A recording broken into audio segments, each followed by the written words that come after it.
سلام رفقا وطنی عزیز، امیدوارم حالتون خوب باشه. من با واسه اولین بار در ایران یک یوتیوب خیریه بزنم. حالا یوتیوب خیریه چیه؟ الان بهتون میگم. من میرم یه مکانی یک فیلمی میگیرم که واسه خودم دردسر نشه باشه، ادیتی هم نخوام بزنم.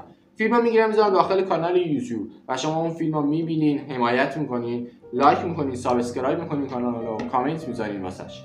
همین کارو ادامه میدیم تا کانال به درآمد برسه. وقتی کانال به درآمد رسید، حالا ما خبر بهمون 10 تومن داد، 50 تومن داد یا 100 تومن. مثلا 50 تومن بهمون داد، ما میگیم 50 تومن رو بین خودمون بین 10 نفر قرعه کشی می‌کنیم، به 5 نفر به 10 نفر 5 تومن میدیم، یا برعکس به 5 نفر 10 تومن میگیریم.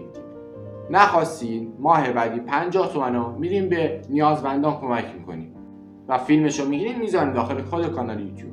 شما که میرین یه دیت 30 دقیقه 1 ساعته میبینین، بیاین 5 دقیقه زمان بذارین اینجا یه ویدیو نگاه کنین، به هموطناتون کمک کنین یا خودتون یک چیز برنده بشین.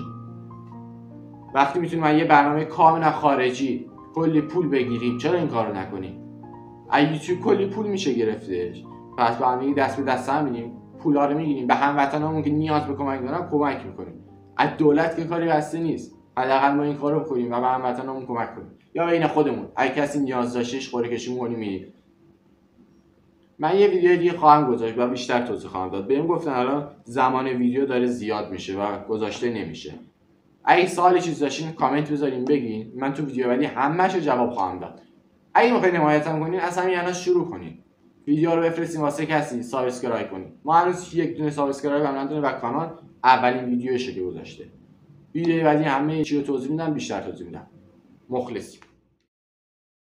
سلام رفقا، امیدوارم حالتون خوب باشه. اومدم به چند تا سوالی که ازم پرسیدین جواب بدم، ولی قبلش بذارین یه توضیح مختصر به کسایی که ویدیو قبلی رو ندیدم بدم، بعدش میریم جواب سوالاتون میدیم.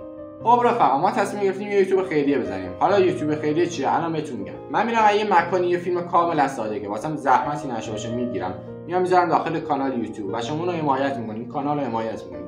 وقتی کانال به درآمد رسیدش، حالا میخواد ماهی 50 بده یا 100 یا هر چیزی، هر ماه اون درآمد رو میریم به نیازمندان کمک میکنیم. این یعنی یوتیوب خیریه. حالا یک توضیحات بیشتری خواستین داخل ویدیو قبلی بیشتر توضیح دادم، میتونین برین اونو ببینید.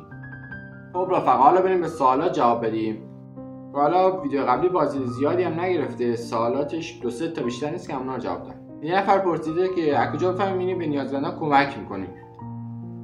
ما وقتی میریم کمک میکنیم فیلم میگیریم از اونجا و فیلم رو داخل خود کانال یوتیوب میذاریم که شما هم ببینید.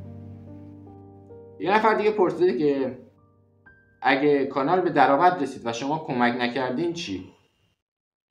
من مشنگ نیستم که واسه دو قرون پول بگیرم خودم بعد اسم کنم توی فضای مجازی و خودم داغون کنم. باشه اگه کمک نکردن شما میتونید حمایت نکنین و خود کانال خود به خود نابود میشه.